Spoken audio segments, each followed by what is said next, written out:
Today, we are going to start going through the plaintiff's witness statements. From the very beginning, this would not be an easy task. Some witnesses were given money and told to take a bunch of other witnesses with them as they left town. There are some who endured threats of harm to themselves and their families, charges of perjury, and there was even one witness that his hotel was burned down because he would not change his story. Each witness would testify to these things going on when it was their turn to make the statements. Come along with us as we begin the Marcum Damage Suit and walk through the drama and intrigue. All aboard the Kentucky-Tennessee Living Time Machine. Please fasten your seatbelts and keep your arms and legs inside of the vehicle at all times. But to get going, we need your help. We still need to fire up that time machine to transport us. Please help us by clicking on the like, subscribe, and bell notification buttons down below. Not only does this fire up the time machine, but it convinces YouTube that we need a bigger time machine to reach more people who love history as much as you do. Now, back to our story. The first continuance of the trial. As we have seen, the Hargis brothers and Ed Callahan were fighting with the courts to keep the trials from happening. They took their cases all the way up to the Kentucky Appellate Court and lost. Now it was time to face the jury and get a verdict. As a way to set in motion a delay, before the opening statements, the Hargis attorney asked for a continuance on the grounds that Judge Hargis was ill. But what would happen next may have shown this continuance to be a ruse for a more sinister reason. Because when the court resumed its session, 3 of the main witnesses for the plaintiff had suddenly disappeared and left town. According to the Citizen, quote, Marcum Damage case, a motion to continue the trial was overruled. Winchester, Kentucky, December 9th. After some delay caused by the effort of the defense to obtain a continuance, a jury was secured in the Marcum Damage case Thursday. The widow of James B. Marcum is suing Judge James Hargis, Alex P. Hargis, Sheriff Ed Callahan, and B.F. French, all of Breathitt County, for $100,000 in damages on account of their alleged complicity in the assassination of her husband. When the case was called, an attempt was made by the defense to secure a continuance on the ground that Judge Hargis, although present, was too ill to stand trial. The motion was overruled. The remainder of the day was occupied in the selection of the jury. Before adjourning court, Judge Benton issued attachments for Mose Feltner, Sam Fields, and Buck Cottongame, 3 important witnesses for the plaintiff. Mrs. Marcum, in an affidavit, has sworn that these witnesses were intimidated and enticed away to prevent their appearance on her behalf. The article continues to the next day. Winchester, Kentucky, December 10th. As a result of the defense motion Thursday for a continuance on account of the illness of Judge James Hargis, one of the defendants, Judge Benton Friday passed the $100,000 Marcum damage case until Monday. All the jurors are farmers, and all are Democrat except for 2. Nothing has been heard of from the missing witnesses, Fields, Feltner, and Cottongame, who Mrs. Marcum alleges were bribed and enticed away, unquote. This would be a reoccurring theme. Witness intimidation or just out-and-out kidnapping to avoid the testimonies. Earlier, in the Brenton case, we saw that Ewen had not listened to the threats, and therefore his hotel was burned to the ground. In the case of Fields, Feltner, and Cottongame, they would be spirited away and threatened with death if they appeared in the courtroom. So they were kidnapped or just coaxed very strongly to leave the court behind them. We will let you decide upon that one. 2 of the 3 witnesses were found and arrested for not appearing before the court. The 3rd, Cottongame, would appear in court on his own volition. According to the Hopkinsville Kentuckian, the witness stated the following. Quote, Sheriff W. McCord and his deputy J.T. Stokely of Winchester returned in safety from Breathitt County, having arrested Mose Feltner and Sam Fields, witnesses in the Marcum Hargis damage case, who were spirited away. They came willingly and stated that they were afraid of being killed if they testified against Hargis. Unquote. So this was a deadly proposition: either testify and possibly get killed over the matter, or stay silent and face jail time for not appearing in court. This was truly a rock in a very hard place for these witnesses. The trial finally begins. The trial would begin on December 14, 1904. The first witness on the stand would be Mrs. Marcum. The Adair County News would give a report on her testimony.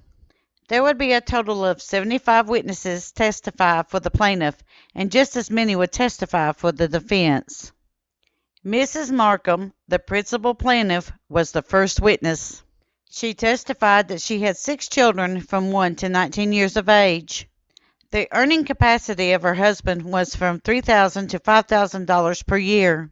She told of a visit from Senator Hargis, one of the defendants, on which he advised her husband to leave, saying that he would not harm him, but he could not answer for James Hargis and Ed Callahan. Unquote.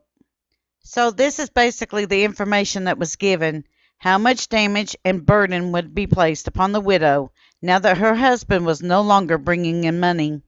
What warning did James Marcum have to the danger he was in, and who relayed that message? This was essential to the establishment of her case. John E. Patrick and J.J.C. Bach testimonies. The testimonies of Patrick and Bach are paired because both give statements as to the possible yearly income of Mr. Marcum. Both were together and witnesses of Marcum's assassination. Bach had even drawn up a possible indictment against Marcum for statements he had made in the newspapers. According to the Adair County News, quote, Johnny Patrick, whose brother married a sister of Marcum, testified to the financial standing of the defendant. He said Callahan was worth $15,000 or $20,000, and that the Hargises owned large tracts of land, houses, stores, and stocks of merchandise. He saw Marcum when he was killed. Unquote. According to the same source, quote, J.J.C. Bach was with Patrick when Marcum was killed and testified to the same facts. He had drawn an indictment for criminal libel against Marcum for the statement published in the papers, and Callahan and Hargis were prosecuting witnesses. Marcum was killed a few days before the date set for the trial. Unquote. Both of these testimonies would be crucial in the case, as they established the income of the defendants, the possible motives behind the assassination, and were eyewitnesses to the crime. Captain J.B. Ewen's testimony. Although the attempt was made to stop J.B. Ewen from testifying by burning down his hotel, he was determined to give his statement. As the man who was standing with Marcum when he was killed, and the very person who firsthand saw the criminals as they were shooting at Marcum.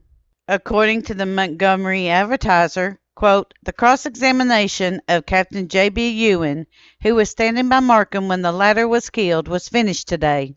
In his chief examination, he testified that Marcum sometimes stayed at his house, that James Hargis asked if he could take a walk with Marcum and leave, and that when the witness was once told of Marcum planting a tree, Hargis said that he would be planting a tree in another world in a few months. Unquote.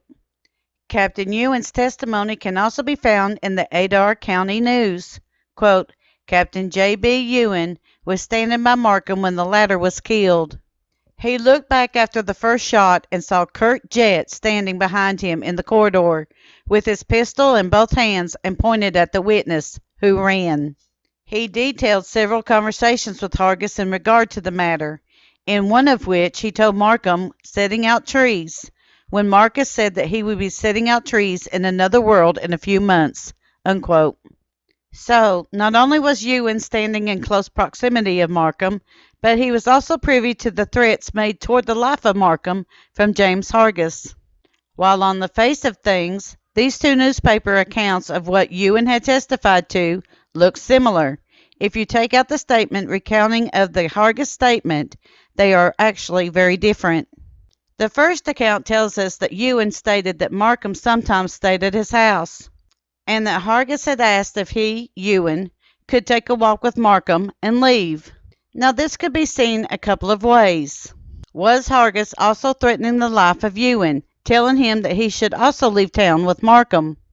Or was he trying to get Ewen to lure Marcum from the house where they could get a clear shot of him? Both are plausible, but we shall never know for sure which way Ewen meant this statement. In the second account, Captain Ewen tells us that after the first shot he saw Curtis Jett pull a pistol in both of his hands and then fired at Marcum. Then point the gun toward Ewen, to which Ewen ran from the scene. Was Curtis Jett also supposed to kill Ewen, or was this a threat for Ewen to remain quiet about what he had seen? We will leave this matter up to you to decide. In our next video, we will continue with more of the plaintiff's witnesses and the threats made against them, what each witness saw and heard during the assassination of Marcum. As our 13th juror, we will leave it up to you to decide if the fate of the defendants were truly just. Thank you. We at Kentucky, Tennessee Living would like to thank you for watching our video series on the Appalachian feuds. Don't forget to hit that like button, as the more likes we receive, the more likely YouTube is to suggest our videos to other viewers. Also, to receive notice when we upload a new video, be sure to subscribe and click the bell notification. We thank you for continuing to support Kentucky, Tennessee Living as we are discovering the mysteries in Appalachian history.